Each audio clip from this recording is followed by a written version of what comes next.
மன்னாருக்குரிய இந்த அச்சுறுத்தல் அல்லது நெருக்கடி என்பது தனித்து இந்த காற்றாலை அல்லது இல்மனைட்டோடு அல்லது இந்த கனிமணலோடு மட்டும் நின்று விட போவதில்லை. இந்த கனிம படிவுகளினுடைய தடிப்பை பொறுத்தவரையில் எல்லா இடங்களிலும் ஒரே தடிப்பானதாக இல்லை. ஆனால் சராசரியாக மன்னாருடைய அனைத்து பிரதேசங்களிலும் மன்னாரினுடைய அண்மித்த பகுதியில் பெட்ரோலிய படிவுகள் இருப்பதாகவும் குறிப்பிடப்பட்டிருக்கு. காலப்போக்கில் அந்த பெட்ரோலிய அகழ்வுக்கான முயற்சிகளையும் கூட இலங்கை அரசாங்கம் மேற்கொள்ளலாம். அல்லது பொதுவாகவே மன்னாரினுடைய ஆகக்கூடிய உயரமாக சராசரியாக 7.8 மீட்டர் காணப்பட்டால், கடல் மட்டத்திலிருந்து 7.8 மீட்டர் காணப்பட்டால், தோண்டுகின்ற பொழுது 12 மீட்டர் தோண்டினால் கடல் மட்டத்தை விடவும் உயரம் குறைவான பகுதிகளில் 12 மீட்டர் ஆழம் தோண்டுவது என்பது கிட்டத்தட்ட மன்னாரை கிட்டத்தட்ட இல்லை, உண்மையாகவே மன்னாரை நீரினால் மூழ்கடிக்கின்ற ஒரு மிகப்பெரிய செயற்பாடு.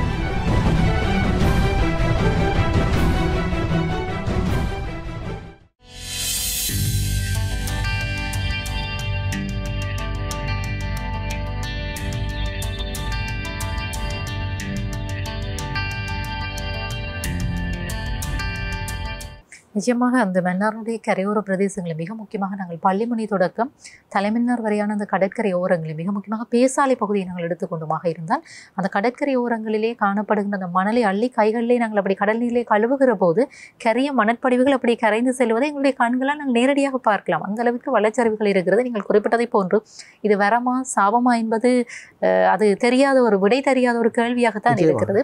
ஆனால் இதை அகழ்ந்து எடுப்பதற்கான முயற்சியிலே அரசாங்கம் கடுமையாக ஈடுபட்டு இருக்கிறது. அது கடந்த கால அரசுகளை பொறுத்த வரைக்கும் அங்கே இருக்கக்கூடிய உள்ளூர் திணைக்களங்களுக்கு அறிவிக்காத வகையிலே தலைநகரில் இருந்து கொண்டு அத்தனை காரியங்களையும் மாற்றி இருக்கிறார்கள். நாங்கள் அங்கே மாவட்ட செயலகமாக இருக்கட்டும் அல்லது கனிம சுரங்க திணைக்களத்தினுடைய மாவட்ட அலுவலகமாக இருக்கட்டும், அவர்களை நாங்கள் நாடுகிற போது அவர்களுக்கு இவை தொடர்பாக எதுவுமே தெரிந்திருக்கவில்லை. இப்படி ஒரு சூழ்நிலையிலே இந்த விடயங்கள் அரங்கேற்றப்படுமாக இருந்தால் எப்படியான பாதிப்புகளை இந்த தீவு சந்திக்கும்? நிச்சயமாக உண்மையில் இதுக்கு பின்னால் இருக்கின்ற விடயங்கள் மிக ஆபத்தானவை. இதை மேற்கொள்ளப்பட்ட நடைமுறைகளும் மிகவும் ஆபத்தானவை. மன்னாரில் கனிமணல் தொடர்பான ஆராய்ச்சிகள் கிட்டத்தட்ட 2004ஆம் ஆண்டு சமாதான காலப்பகுதியில் ஆரம்பிக்கப்பட்டிருந்தன. அதற்கு பின்னர் 2006ஆம் ஆண்டு யுத்தம் மீண்டும் தீவிரமடைந்த காலப்பகுதியில் அது கைவிடப்பட்டு பின்னர் யுத்தம் முடிவடைந்ததன் பின்னர் 2009ஆம் ஆண்டுகளில் இதற்குரிய நடவடிக்கைகள் மேற்கொள்ளப்பட்டன. ஆரம்பத்தில் ஆஸ்திரேலியாவை தளமாக கொண்டிருந்த டைட்டானியம் சாண்ட் நிறுவனத்தினர் பரிசோதனைக்காகவே பல இடங்களில் குழி தோண்டி கிட்டத்தட்ட மன்னாரினுடைய மேற்பரப்பிலிருந்து 14 மீட்டர் ஆழத்திற்கு மிகச் செறிவான மிகவும் வளமான கனிமங்களை கொண்ட மணல் இருப்பதாக அடையாளப்படுத்தி இருக்கிறார்கள். இந்த செயற்பாட்டுக்காக மட்டுமே கிட்டத்தட்ட 12 தொன் மணலை அகழ்ந்திருக்கின்றார்கள். அதற்கு பின்னர் அவை மிகவும் உறுதியாக ஆராயப்பட்டு உண்மையில் மக்களுக்கு அல்லது மன்னாரினுடைய நிர்வாகத்திற்கு அல்லது வடக்கு மாகாணத்தினுடைய நிர்வாகத்திற்கு எந்த விதமான தகவல்களும் தெரிவிக்கப்படாமல் இலங்கையினுடைய கனிய வளங்கள் மற்றும் சுரங்க மறுத்தல் பிரிவினுடைய தலைமைச் செயலகத்தினாலேயே சகல நடவடிக்கைகளும் மேற்கொள்ளப்பட்டிருக்கின்றன. மன்னார் மாவட்டத்திற்கென தேசிய கனிய வளங்கள் மற்றும் சுரங்க மறுத்தல் பிரிவினுடைய பிராந்திய அலுவலகம் காணப்படுகின்றது. அவர்களுக்கு கூட தெரியாமல் மிகப்பெரிய அளவிலான ஆராய்ச்சிகள் மேற்கொள்ளப்பட்டு அனுமதிகளும் கூட வழங்கப்பட்டிருக்கின்றன. இந்த கனியமணல் அகழ்வுக்கான அனுமதிகளும் வழங்கப்பட்டிருக்கின்றன. நான் நினைக்கிறேன் கிட்டத்தட்ட 9 அனுமதிகள் வழங்கப்பட்டிருக்கின்றன. அந்த 9 அனுமதிகளையும் பொறுத்தவரையில் கில்சித் நிறுவனத்திற்கும் சனூர் மினரல்ஸ் நிறுவனத்திற்கும் சுப்ரீம் எக்ஸ்ப்ளோரேஷன் நிறுவனத்திற்கும் கமசிமித் சிலோன் என்ற நிறுவனத்திற்கும் ஓரியன்ட் சாண்ட் லிமிடெட்டுக்கும் வழங்கப்பட்டிருக்கின்றது. இந்த நிறுவனங்கள் எல்லாமே உள்ளூரில் பதிவு செய்திருக்கின்ற உள்ளூர் நிறுவனங்களோடு இணைந்ததான வெளிநாட்டு நிறுவனங்களினுடைய இணைப்போடு தொடர்பட்ட விடயங்கள். அதிலும் குறிப்பாக இந்த ஓரியன்ட் சாண்ட் லிமிடெட் என்பது இந்த பகுதியில் முதலில் அந்த அகழ்வு ஆராய்ச்சிக்காக மணலை பெற்றுக்கொண்ட ஆரம்பத்தில் இந்த பரிசோதனைக்காக மணலை பெற்றுக்கொண்ட டைட்டானியம் சாண்ட் நிறுவனத்தினுடைய ஒரு பங்குதாரராக இலங்கையை செயற்பட்டு வருகின்றார்கள். அவர்களை பொறுத்தவரை அவர்கள் கிட்டத்தட்ட 9 அனுமதி பத்திரங்களை 5 நிறுவனங்கள் பெற்றிருக்கின்றார்கள். இந்த 5 நிறுவனங்களுமே பெற்றிருக்கின்ற இடங்கள் பெற்றிருக்கின்ற அளவுகளும் வேறாகும். இந்த 5 நிறுவனங்களுமே அகழ்வை மேற்கொண்டால் மன்னார் முழுவதுமே அள்ளப்பட்டு மன்னார் தீவு என்பதை காணாமல் போய்விடும். நான் முதலே குறிப்பிட்டது போல மன்னார் என்பது ஒரு தனித்துவமான புவிச்சரிதவியல் பண்புகளை கொண்டிருக்கின்ற அல்லது புவியியல் பண்புகளை கொண்டிருக்கின்ற ஒரு பிரதேசம். மன்னாரினுடைய அடித்தள பாறை என்பது காவேரி வடிநிலம் என்று அழைக்கப்படுகின்ற அல்லது காவேரி பேசின் என்று அழைக்கப்படுகின்ற வடிநிலத்தை கொண்டது. உண்மையில் அதற்கு அண்மித்திருக்கின்ற ஏனைய தாய்ப்பாறைகள் அல்லது பெட்ரோக்கோடு ஒப்பிடுகின்ற பொழுது உதாரணமாக அதற்கு அண்மித்திருக்கின்ற வன்னி தொடர்நிலம் என்றாலும் சரி, அல்லது அதற்கு அப்பால் இருக்கின்ற விஜயன் தொடர்நிலம் என்றாலும் சரி, அல்லது அதற்கு மேலே இருக்கின்ற தஞ்சாவூர் வடிநிலம் என்றாலும் சரி, அவற்றோடு ஒப்பிடுகின்ற பொழுது இந்த தாய்ப்பாறையினுடைய தடிப்பு மிக குறைவானது. அதற்கு மேலாக மயோசின் கால சுண்ணக்கற் படிவுகள் காணப்படுகின்றது. அந்த மயோசின் கால சுண்ணக்கற் படிவுகளுக்கு மேலாகவே இந்த கனிம படிவுகள் காணப்படுகின்றன. இந்த கனிம படிவுகளினுடைய தடிப்பை பொறுத்தவரையில் எல்லா இடங்களிலும் ஒரே தடிப்பானதாக இல்லை. ஆனால் சராசரியாக மன்னாருடைய அனைத்து பிரதேசங்களிலும் 16 மீட்டர் தடிப்பில் இந்த கனிய மணல் காணப்படுகின்றது. சில பிரதேசங்களில் 18 மீட்டர் தடிப்பில் காணப்படுகின்றது, சில பிரதேசங்களில் 8 மீட்டர் தடிப்பிலும் காணப்படுகிறது. சராசரியாக 16 மீட்டர் தடிப்பிலே கூட இந்த 14 மீட்டர் தடிப்பிலே இந்த கனிய மணல் படிவுகள் காணப்படுகின்றது. ஆகவே கிட்டத்தட்ட மேற்பரப்பிலிருந்து 2 மீட்டர் வரைக்கும் செறிவு குறைந்த கனிய மணலாகவே காணப்படுகின்றது. மன்னாரை பொறுத்தவரையில் மன்னாரினுடைய சராசரி உயரம் என்பது கிட்டத்தட்ட 7.8 மீட்டர். மன்னாருடைய சராசரி உயரம் என்பது 7.8 மீட்டர். இந்த 7.8 மீட்டர் என்பது மிக கூடிய உயரத்தையும் மிக குறைஞ்ச உயரத்தையும் வைத்து கணிக்கப்பட்ட ஒரு சராசரி. மன்னாரில் சம உயரக்கோடு கீற முடியாத, அதாவது கடல் மட்டத்தை விடவும் ஒரு உயரத்தை கண்டுபிடிக்க முடியாத அளவு உயரம் கொண்ட நிலப்பகுதிகள் மன்னாருக்குள்ளே காணப்படுகின்றன. அதாவது கடல் மட்டத்தை விட தாழ்வான நிலப்பகுதி. அப்படி தாழ்வான நிலப்பகுதிகளிலேயே இந்த கனியமணல் படிவுகள் அமைந்திருக்கின்றன என்பது மிக மிக துரதிர்ஷ்டமானது. மன்னாரை பொறுத்தவரையில் எழுத்தூர், தாராபுரம், கொன்னையன் குடியிருப்பு, ஜோசப் வாஸ் நகர், செல்வா நகர் போன்ற பகுதிகள் எல்லாமே, நடுக்கடா போன்ற பகுதிகள் எல்லாமே கடல் மட்டத்தை விட உயரம் குறைந்ததாக அல்லது கடல் மட்டத்தோடு அண்மித்த பகுதிகளாக காணப்படுகின்றது. அப்படி இருக்கின்ற பொழுது இந்த பகுதியில் ஒரு மீட்டர் தோண்டினால் கூட கிட்டத்தட்ட 1 மீட்டர் கடலை உருவாக்குகிறோம் என்பது அர்த்தம். ஆனால் நிறுவனங்கள் எல்லாமே 12 மீட்டர் தோண்டுவதற்கான அனுமதியை பெற்றிருக்கின்றன. ஆனால் சில நிறுவனங்கள் 3 மீட்டர் தான் தோண்டுவோம், 4 மீட்டர் தான் தோண்டுவோம் என்று குறிப்பிட்டிருந்தார்கள். அதை கண்காணிப்பதற்கு எந்த விதமான பொறிமுறைகளும் 12 மீட்டர்கள். அப்படி 12 மீட்டர்கள் தோன்றினால் மட்டும்தான் அந்த பிரதேசத்தினுடைய செறிவான கனியமணலை பெற்றுக்கொள்ள முடியும். ஆகவே கடல் தரை மேற்பேர், நான் ஏற்கனவே நான் குறிப்பிட்டது போல மன்னார் என்பது தரை உயரம் குறைவான பகுதி. பொதுவாகவே மன்னாரினுடைய ஆகக்கூடிய உயரமாக சராசரியாக 7.8 மீட்டர் காணப்பட்டால், கடல் மட்டத்திலிருந்து 7.8 மீட்டர் காணப்பட்டால், தோண்டுகின்ற பொழுது 12 மீட்டர் தோன்றினால் எல்லா இடங்களிலுமே, நான் உயரம் கூடின குறைந்த இடம் அல்ல, உயரம் குறைந்த இடங்களில் 12 மீட்டர் தோன்றினால் 12 மீட்டர் ஆழமான குழி உருவாக்கப்படும். ஆனால் மிக சாதாரணமாகவே நான் 7.8 என்ற சராசரியை வைத்துக்கொண்டு பார்த்தால் கூட அதற்கு கீழாக 4 மீட்டர் கடலுக்கு கீழாக தோண்ட வேண்டியிருக்கு. செயற்கையாக ஒரு கடலை உருவாக்கி நிச்சயமாக மன்னாரில் இருக்கின்ற நாங்கள் இந்த கனியமணல் அகழ்வினூடாக மன்னார் தீவை மன்னார் சமுத்திரமாக உருவாக்குகிறோம் என்று அர்த்தம். அதற்கு பிறகு மன்னார் தீவை நினைத்து கூட பார்க்க முடியாது. மன்னார் தீவு முழுவதுமே கடலால் மூழ்கடித்து விட்டுரும். மிக சாதாரணமாக கடலுக்கு அண்மித்து இருக்கின்ற பகுதியில் 1 மீட்டர் 1.5 மீட்டர் தோன்றினால் கூட கடல் நீர் உட்புவதற்கான வாய்ப்புகள் காணப்படுகிறது. அப்போ அந்த சூழ்நிலையில் கடல் மட்டத்தை விடவும் உயரம் குறைவான பகுதிகளில் 12 மீட்டர் ஆழம் தோண்டுவது என்பது கிட்டத்தட்ட இல்லை, உண்மையாகவே மன்னாரை நீரினால் மூழ்கடிக்கின்ற ஒரு மிகப்பெரிய செயற்பாடு. அப்போ ஒரு மிகப்பெரிய பாரதூரமான பாதிப்பை ஏற்படுத்தக்கூடிய இந்த திட்டத்திற்கான சூழத்தாக்க மதிப்பீட்டு அறிக்கைகள் யார் மேற்கொண்டார்கள், எவ்வாறு மேற்கொண்டார்கள் என்பது தெரியாது. உள்ளூர் நிறுவனங்களுக்கோ அல்லது உள்ளூர் மக்களுக்கோ அல்லது மாவட்ட நிர்வாகத்திற்கோ அது தொடர்பான விடயங்கள் கூறப்படவில்லை. உண்மையில் வெறுமனே பொருளாதார நோக்கிற்காக எந்த விதமான சூழல் தாக்க மதிப்பீட்டு அறிக்கைகளும், அவர்கள் சூழல் தாக்க மதிப்பீட்டு அறிக்கைகள் என்றது அந்த ஆரம்ப கட்ட சூழல் ஒரு பரிசோதனை ஒன்று, இனிஷியல் என்விரான்மெண்டல் எக்ஸாமினேஷன் என்று சொல்லுவார்கள், அதை செய்திருப்பதாக குறிப்பிடுகின்றார்கள். ஆனால் ஒரு இடத்தில் கூட எவ்வளவு தோண்டுவோம், எவ்வளவு மணல் அகலப்படும், எவ்வளவுக்கு கடல் நீர் உட்புகும் என்ற விவரங்கள் குறிப்பிடப்படவில்லை. உண்மையில் மன்னாரினுடைய பெரும்பாலான பகுதிகள் தரை உயர குறைவான பகுதிகள், நிறைய பிரதேசம், உதாரணமாக எழுத்தூர், தாழ்வுப்பாடு எல்லாமே, தாழ்வுப்பாடு என்ற பெயர் வந்தது அதனுடைய ஒரு சாதாரணமான மழை பெய்தாலே அந்த பிரதேசங்களில் இருக்கிற வெள்ள நீர் வடிந்து போகாமல் தேங்கி நிற்கும். அப்போ இந்த சூழ்நிலையில் மண் அகழ்வு மேற்கொண்டால் அந்த பிரதேசத்தில் நாங்கள் செயற்கையாக ஒரு சமுத்திரத்தை அல்லது ஒரு மிகப்பெரிய கடலை உருவாக்குறதுக்கு சமன். ஆகவே உண்மையில் இந்த திட்டத்தை என்ன பொறுத்தவரை இந்த திட்டத்தினுடைய செயற்பாடுகளை முழுமையாக நிறுத்த வேண்டும். ஒரு பகுதியளவிலேனும் நாங்கள் ஒரு நிறுவனத்துக்கு அனுமதித்தால் எல்லா நிறுவனங்களும் இந்த பகுதியளவிலான விடயங்களை செய்ய வலிக்கிடும். அப்படி செய்ய முற்பட்டால் காலப்போக்கில் மன்னார், காலப்போக்கில் இல்லை, அகழ்ந்து முடிகிற சந்தர்ப்பத்தை, அகழ்ந்து கொண்டு இருக்கிற பொழுதே மன்னார் முழுவதுமே நீருள் மூழ்கி வரும். ஆனால் இந்த விடயங்களை பற்றி அரசு ஏன் கவனத்தில் எடுக்கவில்லை? நீங்கள் குறிப்பிட்டதை போன்று அந்த என்வாரன்மெண்டல் இம்பாக்ட் அசஸ்மெண்ட் என்பது இனிஷியலாக, அதாவது ஆரம்பத்திலே செய்கின்ற ஒரு விடயத்தை தான் அவர்கள் செய்திருக்கிறார்கள். அங்கே முழுமையான ஆய்வுகளை மேற்கொண்டு அதை மக்கள் பார்வைக்காக கொடுத்து அங்கே மக்களோடு சில உரையாடல்களை மேற்கொண்டு இப்படியான எந்த படிமுறைகளுமே அங்கே மேற்கொள்ளப்படவில்லை. இப்படி இருக்கிற போது அரசுக்கும் தெரியும், அதிகாரிகளுக்கும் தெரியும், ஏன் இந்த நிறுவனங்களுக்கும் தெரியும், லாபத்தை மட்டுமே கருத்திலே கொண்டு அங்கே வருகின்ற அந்த வளங்களை மட்டுமே கருத்திலே கொண்டு செயற்படுத்தப்படுகின்ற ஒரு செயற்பாடாகத்தான் இது பார்க்கப்பட வேண்டியதாக இருக்குது. ஒட்டுமொத்த தீவையுமே அழிக்கும் என்கிற ஒரு பட்சத்திலே தற்பொழுது ஆட்சியில் இருக்கக்கூடிய அனுரகுமார் திசாநாயக் அவர்களுடைய ஜனாதிபதி கூட குறிப்பிட்டிருந்தார், இந்த மக்களுக்கு பாதிப்பில்லாத செயற்பாடுகளை தான் மேற்கொள்ளுவேன் என்கிற ஒரு, மக்களுக்கு பாதிப்பான செயற்பாடுகளை மேற்கொள்ள மாட்டேன் என்கிற ஒரு அந்த வாக்குறுதியை தேர்தல் பிரச்சாரத்திலே மேற்கொண்டிருந்தார். அப்படி இருக்கிற போது இதை நாங்கள் எப்படி புரிந்து கொள்ள வேண்டும்? ஏனென்றால் இன்னும் ஒரு விடயம், நீங்கள் குறிப்பிட்டீர்கள் 12 மீட்டர்கள் ஆழத்திற்கு தோண்டப்படும் என்று. அகலம் கிட்டத்தட்ட இருக்கு. அகலம் மிகப்பெரிய அளவில் 9 உரிமங்களும் சில ஒரு நிறுவனத்தை தவிர மற்ற அனைத்து நிறுவனங்களுக்கும் 2 உரிமங்கள் வழங்கப்பட்டிருக்கின்றன. அவற்றினுடைய அளவு கிட்டத்தட்ட நீங்கள் பார்த்தீங்கன்னா ஒவ்வொருவருக்கும் 1 கிலோமீட்டர் 1.5 கிலோமீட்டர் என்ற அகலத்தில் காணப்படுகின்றது. ஆழம் அந்த அளவு சாதாரணமாக கற்பனை செய்து பாருங்கள். 12 மீட்டர் ஆழம் கொண்ட ஒரு 500 மீட்டர் நீளம் கொண்ட குளம் அமைத்தாலே மன்னார் தீவு முழுவதுமே மூழ்கிவிடும். அப்போ எந்த அடிப்படையில் இது மேற்கொண்டார்கள் என்று தெரியவில்லை. உண்மையில் மக்களுக்கு இது தொடர்பான விடயங்கள் தெரியப்படுத்தப்பட்டு அல்லது முழுமையான நடவடிக்கைகள் மேற்கொள்ளப்படாமல் பல விடயங்கள் மறைக்கப்பட்டிருக்கின்றன. அந்த விடயங்கள் மறைத்ததற்கு பின்னால் அதற்கு அந்த நிறுவனங்கள், அதாவது இந்த அனுமதி பெற்ற நிறுவனங்கள் மிகப்பெரிய அளவிலான பொருளாதார நன்மை ஒன்றை மட்டுமே கருதி இருக்கின்றார்கள். நான் முதலில் குறிப்பிட்டது போன்று உண்மையில் ஒரு மிகச் செறிவான மிக பெருமதியான மணல் படிவுகள் இருப்பது என்பது உண்மை.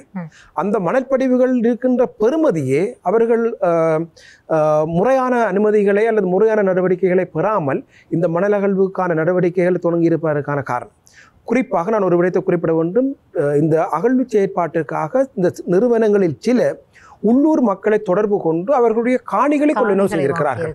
உண்மையில் அந்த காணிகளுடைய சந்தை பெறுமதியை விட பல மடங்கு கொடுத்திருக்கிறார்கள். உதாரணம், அந்த சந்தை பெறுமதி ஒரு பரப்பு 10,000 என்றால் அவர்கள் 1 லட்சம் ரூபாய் கொடுத்து வாங்கியிருக்கிறார்கள் என்ற அந்த அளவிற்கு அதற்கு பின்னால் இருக்கின்ற பொருளாதார பெறுமதி என்பது மிக முக்கியத்துவம் வாய்ந்தது. ஆகவே அந்த பொருளாதார பெறுமதி ஒன்றே அந்த அனுமதி வழங்கப்பட்ட 5 நிறுவனங்களுக்கும் இருக்கின்ற ஒரே ஒரு குறிக்கோள். ஆனால் அதற்கு பின்னர் மன்னார் மக்களுக்கு இருக்கின்ற பாதிப்பு என்பது தொடர்பாக வெறும் கருத்தில் கொள்ளப்படவில்லை. இந்த அனுமதி பெற்ற நிறுவனங்கள் கூறுகின்ற ஒரு விடயம், அள்ளுகின்ற மணலில் ஒரு 15% மட்டுமே நாங்கள் எடுத்துக்கொண்டு மீள கொட்டுவோம் என்பது. ஆனால் உண்மையிலேயே இந்த படிவு இன்ற நிலைமை அடைவதற்கு கிட்டத்தட்ட 4000 ஆண்டுகள் எடுத்திருக்கின்றது. இந்த மணல் படிவுகள் இதே போன்ற ஒரு படிவானத்துக்கு வருவதற்கு 4000 ஆண்டுகள் எடுத்திருக்கின்றது. ஆகவே 4000 ஆண்டுகளாக உருவாக்கப்பட்ட அந்த மணல் படிவுகளில் இருந்து மணலை பெற்றுக்கொண்டு மீள அதை கொட்டுகின்ற பொழுது இன்னும் ஒரு 4000 ஆண்டுகளுக்கு பிறகுதான் மன்னார் தீவு உருவாகுமே தவிர இந்த மணல் அகழ்வை மேற்கொள்கின்ற பொழுது மன்னார் தீவு அழிந்துவிடும். உங்களுக்கு தெரியும், மிக சாதாரணமாக எங்களுடைய வீடுகளில் அல்லது எங்களுடைய வளவுகளில் நாங்கள் ஒரு சாதாரணமான ஒரு கிடங்கை வெட்டி அந்த கிடங்கில் வெட்டிய அவ்வளவு மணலை அந்த இடத்திலே திருப்பி கொட்டி மூடினாலும் கூட ஒரு குறிப்பிட்ட நாளுக்கு பிறகு மீளும் அந்த இடம் பள்ளமாகும். எத்தனை தடவைகள் என்ன முயற்சி செய்தாலும் அந்த இடம் பள்ளமாகவே இருக்கும். ஆகவே அது ஒரு விடயம். இரண்டாவது, மன்னார் தீவு என்பது பனை வளங்களால் சூழப்பட்ட ஒரு பிரதேசம். ஆனால் நடைமுறை சாத்தியமில்லாத ஒரு விடயத்தை அந்த நிறுவனங்கள் குறிப்பிடுகிறார்கள். என்னவென்றால், அந்த அகழ்ந்த பனைகளை மீளவும் அதே தோற்றத்தோடு மீள் நடுகை செய்வோம் என்பது. உண்மையில் அது ஒரு மிகச் செலவான விடயம். அது மக்களை ஏமாற்றுவதற்காக கூறப்படுகின்ற ஒரு விடயம். ஒரு பனையை அகழ்ந்த உதாரணம் உங்களுக்கு தெரியும், துறைமுக நகரத்தில் முழுமையாக சில தென்னை மரங்கள் நட்டிருக்கின்றார்கள். அந்த தென்னை மரங்களை முழுமையாக கிட்டத்தட்ட ஒரு 10 கணக்கான எண்ணிக்கைகளை தான் அந்த தென்னை மரம் 10 20 தெரியவில்லை. ஆனால் 50க்கும் குறைவான தென்னை மரங்கள்லாம் இருக்கின்றன. அந்த தென்னை மரங்களை நடுவதற்கே மிகப்பெரிய மில்லியன் கணக்கில் செலவிடப்பட்டிருக்கின்றது. ஆகவே மன்னார் தீவில் கிட்டத்தட்ட கணிப்பீடு செய்யப்பட்ட அல்லது மதிப்பீடு செய்யப்பட்ட பனை வளங்கள் எண்ணிக்கை 10,000க்கு மேல் இருக்கு. அதில் ஒரு 500 பனையை முழுமையாக அகழ்ந்து எடுத்தால் கூட ஒரு குறிப்பிட்ட அளவிலான மணலாம் அகழ முடியும். அந்த மணல் அகழ்வதை விட அந்த பனை மரங்களை அகழ்ந்து போட்டு மீளவும் முழுசாக நடுவோம் என்பதற்கான செலவு கூட. ஆகவே மக்களை ஏமாற்றுகின்ற ஒரு செயற்பாடு. இரண்டாவது, உள்ளூர் மக்களுக்கு வேலை கிடைக்கும் என்று குறிப்பிடுகின்றார்கள். உண்மையில் ஒரு மக்கள் தங்களுடைய தாய் நிலத்தை இழந்து தங்களுடைய வாழிடத்திலிருந்து இழந்து அந்த இடத்தில் ஒரு குறிப்பிட்ட காலம் வரைக்கும் அகழ்வு செயற்பாடு நடைபெறும் வரைக்கும் வேலையை பற்றி ஒரு பிரயோசனமும் கிடையாது. அல்லது அபிவிருத்திக்காக சில வீதிகளை போடுவோம்னு சொல்லுவார்கள். அந்த வீதி இருக்க வாய்ப்பில்லையே என்றால் மணல் அகழ்ந்த பிரதேசத்தில் வீதி போட்டதன் பின்னர் அந்த வீதி அழிந்து போயிடும். அல்லது அகல வீதியை போட முடியாது ஏனென்றால் மன்னார் தீவினுடைய பகுதிகளில் நிலமட்டத்திற்கு தரைக்கு ஈடாக நீர் அகழ்ந்ததுக்கு மணல் அகழ்ந்ததுக்கு பிறகு மன்னார் தீவு முழுவதுமே தீவாக விடும். வேணுமென்றால் படகு விடலாம். அங்கிருந்து அந்த மன்னார் தீவு முழுவதும் முன்னர் தீவாக இருந்த மணல் திட்டாக இருந்த இல்லை மன்னார் தீவு வாழிடம் முழுவதும் படகு விடக்கூடிய அளவுக்கு நீர் வந்து சேரும். அதை வேணுமென்றால் சொல்லலாமே தவிர மக்களுக்கு வாழிடம் கொடுக்குறோம் அல்லது அமைப்பு கொடுக்குறோம் அல்லது வேலைவாய்ப்பு கொடுக்குறோம் என்று சொல்வது சாத்தியமில்லை. என்றால் அந்த அகழ்வோடு மன்னார் தீவு அழிந்துவிடும். மிக சாதாரணமான ஒரு சாதாரண பாமர மக்களுக்கே விளங்குவார் என்றால் ஒரு உயரமான பகுதிகளில் நீருக்குள் மூழ்கிருக்கிற பகுதியிலத்தையும் தோண்டி எடுத்ததுக்கு பிறகு என்னத்தை மிஞ்சும்? ஒரு நீர் மட்டும்தான் மிஞ்சும். ஆக முழுக்கவும் மன்னார் தீவு முழுவதுமே கடலுக்குள் போவதற்கான மிகப்பெரிய அளவிலான சேர்த்துட்டேன். நான் முதலில் குறிப்பிட்டது போல மிகப்பெரிய அளவிலான அல்லது மிக பெருமதி வாய்ந்த கனிய வளம் இருக்கின்றது என்பது உண்மை. ஆனால் அதை அகழ்ந்துதான் நாட்டை முன்னேற்ற வேண்டும் என்ற ஒரு அவசியமும் கிடையாது. ஏனென்றால் கிட்டத்தட்ட மன்னார் இருக்கின்ற 1 லட்சத்துக்கும் மேற்பட்ட மக்களினுடைய மிக நீண்ட கால தாயகம் மன்னார் என்பது. எனக்கு இருக்கின்ற இன்னொரு கவலையை நான் இவ்விடத்தில் குறிப்பிட வேண்டும். இதை மன்னார் மக்களும் கவனிக்க வேண்டிய விடயம் என்னவென்றால், இலங்கையில் எங்களுடைய ஐரோப்பியர்கள் வருகை தந்த பொழுது மன்னாரும் ஒரு முக்கியத்துவம் வாய்ந்த பிரதேசமாக காணப்பட்டிருந்தது. இன்று கொழும்பு வளர்ந்திருக்க வேண்டிய அளவிற்கு அல்லது யாழ்ப்பாணம் வளர்ந்திருக்க வேண்டிய அளவிற்கு வளர்ந்திருக்க வேண்டிய ஒரு பிரதேசம் மன்னார். அந்த அளவுக்கு மிக நீண்ட காலமாகவே முக்கியத்துவம் வாய்ந்த பிரதேசமாக மன்னார் இருந்திருக்கின்றது. ஆனால் அந்த அளவு முக்கியத்துவம் வாய்ந்த பிரதேசம் இந்த இல்மனைட்டோ அல்லது இந்த கனியமணல் அகழ்வு நடைபெற்றால் மன்னார் தீவு முழுவதும் அழிவதை மிக நீண்ட நாட்கள் இல்லை, அகழ்வு முடிகிற சந்தர்ப்பங்களிலேயே மன்னார் தீவு முழுவதுமே அகலப்பட்டுவிடும். நிறுவனங்கள் கொடுத்திருக்கின்ற அறிக்கையின் பிரகாரம் நடுக்கடலுக்குள் அவர்களுடைய கப்பல் நிற்கும். கரையோர பகுதிகளுக்கு அவர்களுடைய மணல் அகழ்வதற்கான இயந்திரங்களோடு வருவார்கள். வந்து சாதாரணமான நடைமுறைகள் அல்ல, மிகப்பெரிய அளவில் உங்களுக்கு அது இந்த செயல்முறைகளை நீங்கள் பார்த்தீர்கள் என்றால் மிகவும் ஆச்சரியமாகவும் கவலையும் அளிக்கும். ஏனென்றால் ஒரு நிமிடத்தில் கிட்டத்தட்ட 6 மெட்ரிக் டன் மணல் அகலக்கூடிய அளவுக்கான இயந்திரங்களை அவர்கள் பாவிப்பார்கள். அது கிட்டத்தட்ட எப்படி சொல்லுவதென்றால், இப்போ உதாரணமாக நாங்கள் ஒரு சாதாரணமான கிணறுகளில் நீர் இறைப்பது போல மணலை எடுப்பார்கள். அதாவது மணலை ஒரு குழாய் மாதிரியான ஒரு இயந்திரத்தை மணல் பகுதியில் வைப்பார்கள். இயந்திரம் இயக்கப்படும், அவ்வளவு மணலும் உள்ளுக்கு போயிடும். ஒரு நொடி அல்லது 1 நிமிடம் 2 நிமிடத்துக்குள் குறிப்பிட்ட அளவான மணல் அகலலாம். அந்த அளவுக்கு இயந்திர சாதனத்தை பயன்படுத்தி மணல் அகலுகின்ற பொழுது கண் மூடி முழிப்பதற்குள்ளேயே மன்னார் தீவு நீருள் அதே நேரத்தில் இன்னொரு விடயம், இது தாய்ப்பாறையிலும் கூட அதிர்வுகளை ஏற்படுத்தும், நிச்சயமாக பல்வேறு தாக்கங்களை ஏற்படுத்தும். தாய்ப்பாறை மட்டுமன்றி குறிப்பாக இதில் இன்னொரு விடயத்தை நான் இங்கே குறிப்பிட வேண்டும் என்னவென்றால், மன்னாருக்குரிய இந்த அச்சுறுத்தல் அல்லது நெருக்கடி என்பது தனித்து இந்த காற்றாலை அல்லது இல்மனைட்டோடு அல்லது இந்த கன்னியமணலோடு மட்டும் நின்று விட போவதில்லை. மன்னாரினுடைய அண்மித்த பகுதியில் பெட்ரோலிய படிவுகள் இருப்பதாகவும் குறிப்பிடப்பட்டிருக்கிறது. காலப்போக்கில் அந்த பெட்ரோலிய அகழ்வுக்கான முயற்சிகளையும் கூட இலங்கை அரசாங்கம் மேற்கொள்ளலாம் அல்லது சில நிறுவனங்கள் மேற்கொள்ளலாம். ஆகவே மன்னாருக்குரிய அச்சுறுத்தல் என்பது இன்று நாளையோடு முடிந்துவிடப் போவதில்லை. ஆகவே மன்னார் மக்கள் இது தொடர்பான ஒரு விழிப்புணர்வோடு இருந்தால் தங்களுக்கு ஏற்படக்கூடிய பாதிப்புகளை குறைக்க முடியும். சில சமயம் அரசாங்கம் அல்லது இந்த நிறுவனங்கள் விரும்பினால் சுயாதீனமான சூழல் தாக்க மதிப்பீட்டு அறிக்கை மேற்கொள்ளப்பட வேண்டும். இந்த நிறுவனங்களோடோ அரசாங்கங்களோடு தொடர்பு படாத மக்கள் ஏற்றுக்கொள்ளக்கூடிய சுயாதீனமான சுற்றுச்சூழலியாளர்களை கொண்டு இந்த சூழல் தாக்க மதிப்பீட்டு அறிக்கை மேற்கொள்ளப்பட வேண்டும். அப்படி மேற்கொள்ளப்பட்டதன் பின்னர் அந்த அறிக்கையின் பிரகாரம் இந்த அகழ்வினை மேற்கொள்ள முடியும். இதை நான் முன்வைக்கின்ற பரிந்துரை. ஏனென்றால் எல்லா நிறுவனங்களுமே தங்களுடைய நிறுவனம் சார்ந்த சூழல் தாக்க மதிப்பீட்டு அறிக்கையை தான் விரும்புகிறார்கள். ஆரம்ப சுற்றுச்சூழல் மதிப்பீட்டு அந்த இனிஷியல் என்வாயன்மெண்டல் எக்ஸாமினேஷன் என்பது ஒரு பரீட்சார்த்தமான அந்த பரிசோதனை என்பது மிக சாதாரணமாக மேற்கொள்ளப்பட்டிருக்கின்றது. தரை உயரம் கருத்தில் கொள்ளப்படவில்லை. மன்னார் மாவட்டத்தினுடைய பூச்சரிதவியல் கருத்தில் கொள்ளப்படவில்லை. மன்னார் மாவட்டத்தினுடைய இயற்கை மற்றும் செயற்கையான தாவர போர்வை கருத்தில் கொள்ளப்படவில்லை. மன்னாரினுடைய உருவியல் பண்புகள் கருத்தில் கொள்ளப்படவில்லை. சுற்றுச்சூழல் தாக்க மதிப்பீடு அறிக்கையாக கருத்தில் கொள்ள முடியாது. அவர்கள் குறிப்பிடுகின்றபடியே நாங்கள் இந்த அளவு கல்வியும் இவ்வளவு அள்ளினால் பாதிப்பில், அது ஒரு தியரிட்டிக்கல் பேசிஸ் ஆனது. இவ்வளவு அள்ளினால் ஆனால் மன்னாருக்கு அது சாத்தியமில்லை. ஏனென்றால் மன்னாரினுடைய தரை உயரம் என்பது, இப்போ நான் என்னுடைய முகநூல் தளத்தில் அந்த மன்னாரினுடைய குறுக்குவெட்டு மொத்த போட்டிருக்கிறேன். சில இடங்கள் உயரமான இடங்கள் இருக்கின்றன, அதை நான் மறப்பதற்கில்லை. 12 மீட்டரை விட உயரமான பகுதிகளும் காணப்படுகின்றன. ஆனால் உயரம் குறைந்த பகுதிகள் காணப்படுகின்றன. மன்னாரினுடைய சில பகுதிகளுக்கு தரை உயரப்படமே இல்லை. தரை உயரம் கீற முடியாத அளவுக்கு தரை ஆழம்தான் இருக்கின்றது. உதாரணமாக ஒரு உயரம் என்பது சம உயர கோடு என்பது கடல் மட்டத்திலிருந்து தான் பார்க்கப்படும்.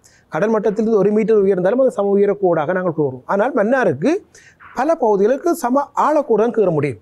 ஏனென்றால் தரை உயரம் கடல் மட்டத்தை விடவும் குறைவாக காணப்படுகின்றது. கிட்டத்தட்ட நீங்கள் பார்த்தீர்கள் என்றால் சில பிரதேசங்களில் ஒரு பேசின் போன்று தான் காணப்படுகின்றது. உதாரணமாக நான் பல இடங்களில் குறிப்பிடுகின்ற விடயம், அதிர்ஷ்டவசமாக 2004ஆம் ஆண்டு சுனாமி மன்னாரை தாக்கவில்லை. அப்படி தாக்கியிருந்தால் அன்று புகுந்த கடல் நீர் இன்று வரைக்கும் வெளியேறி இருக்காது. என்ற ஏனைய பிரதேசங்களை பொறுத்த வரைக்கும் உயரம் கூடின பகுதிகள் அந்த சுனாமியினுடைய தாக்கம் குறையவற்றில் கடலுக்குள் வந்த நீர் திரும்பி கடலுக்குள் போகும். ஆனால் மன்னாருக்கு கடலுக்குள் வந்த நீர் திருப்பி போகாது. கன்னியமணல் அகன்றால் அந்த நிலைமை இன்னமும் மோசமாக்கப்படும். இயல்பாகவே நீர் வந்து சேர்ந்துவிடும். இன்னமொரு விடயம், அது இயற்கையினுடைய பாதுகாப்பில் இருப்பதை போன்று அது ஒரு குடா அமைப்பில் இருந்து கொண்டு இருப்பதனால் இன்றைக்கு வரைக்கும் பாதுகாப்பாக இருந்து கொண்டு இருக்கிறது. இதையும் நாங்கள் கருத்தில் எடுக்க வேண்டும். இறுதியாக அரசு குறிப்பிடுகிறது நாட்டினுடைய வருவாய் அதிகரிக்கக்கூடிய, மிக முக்கியமாக இதன் மூலமாக உற்பத்தி அதிகரிக்கக்கூடிய வாய்ப்புகள் இது கொடுக்கும் என்று சொல்லி அரசு கருத்தில் எடுக்கிறது.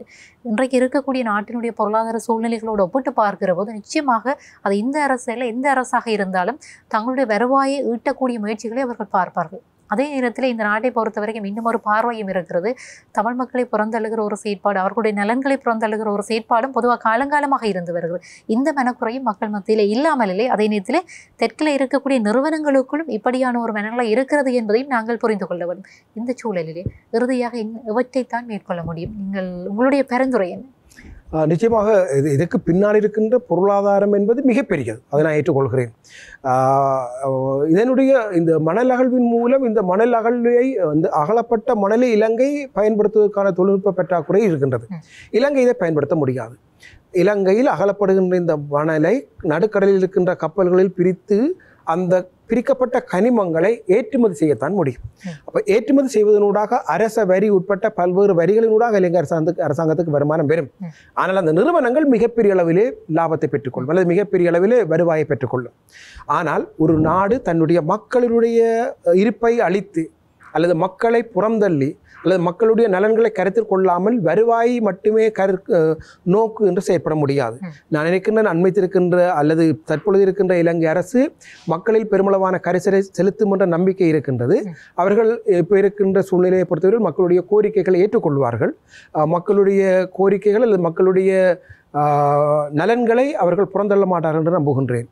ஆனால் அதை தவிர்த்து பொருளாதாரம் ஒன்றுதான் அடிப்படை என்ற அடிப்படையில் அது மேற்கொள்ளப்பட்டால் மன்னார் தீவு மட்டுமல்ல, இது காலப்போக்கில் இலங்கையினுடைய எல்லா பகுதிகளுக்கும் நிகழ்கின்ற ஒன்று. உண்மையிலேயே சில தவிர்க்க முடியாத நிலைமைகள் உண்டு. நான் முதலில் குறிப்பிட்டது போல காற்றாலை மிக குறைந்த சூழல் பாதிப்பு கொண்டது. அதனை நடைமுறைப்படுத்துவதில் தனிப்பட்ட ரீதியாக எனக்கு எந்த விதமான ஆட்சேபனைகளும் கிடையாது. ஆனால் அதிலேயும் எனக்கு ஒரு குறை இருக்கின்றது. ஏன் மன்னார் தீவில் மட்டுமே காற்றாலைகள் அதிகமாக அமைக்க வேண்டும் என்பது. இலங்கையினுடைய பூநகரிலிருந்து தொடர்ச்சியாக கரையோர பகுதி மன்னார் வரைக்கும் பல பிரதேசங்களில் இந்த காற்றாலை அமைக்கலாம். இலங்கையினுடைய கடற்பகுதிகள் எல்லாமே 12.5 கிலோமீட்டர் அவர் என்ற காற்று வேகத்தை கொண்டிருக்கின்றன. 8 கிலோமீட்டர் வேகத்திலேயே இந்த காற்றாலைகள் அமைக்கலாம் என்றால் 12 கிலோமீட்டர் வேகத்தில் இலங்கை முழுவதுமே காற்றாலைகள் அமைக்கலாம். ஏன் மன்னாரில் மட்டும் அமைக்கின்றார்கள் என்பதுதான் வெளிப்படையான உண்மை இருக்கிறது. புத்தளம் நுரைச்சோலை வரைக்கும் சீனாவுடைய ஆதிக்கம் இருக்கிறது. ஆகவே வடமாகாணத்தை மிக முக்கியமாக மன்னாரோடு இணைக்கக்கூடிய அந்த மிக முக்கியமான ஒரு தளமாக இந்தியா பார்க்கிறது. இதுதான் நாங்கள் வெளிப்படையாக பேச இருக்கலாம். நான் உண்மையில் இந்த விடயங்கள் ஒரு புவியியலாளனாக தான் காரணம். உண்மை இதற்கு பின்னால் இருக்கின்ற புவிசார் அரசியல் அத்தியதாக இருக்கலாம். ஆனால் இல்மனைட் அகழ்வு என்பது காற்றாலை விட முற்றிலும் வேறானது. இல்மனைட் அகழ்வு என்பது அல்லது கனியமணல் அகழ்வு என்பது மன்னாரை முழுவதுமே அழிக்கின்ற செயற்பாடு அல்லது மன்னாரினுடைய மக்கள் அவ்வளவு பேரையும் இல்லாமல் செய்கின்ற செயற்பாடு. உண்மையில் இலங்கை அரசாங்கம் இந்த மன்னார் மீது மிகப்பெரிய கரிசனை கொண்டிருந்தால் சில திட்டங்களை கைவிட வேண்டும்.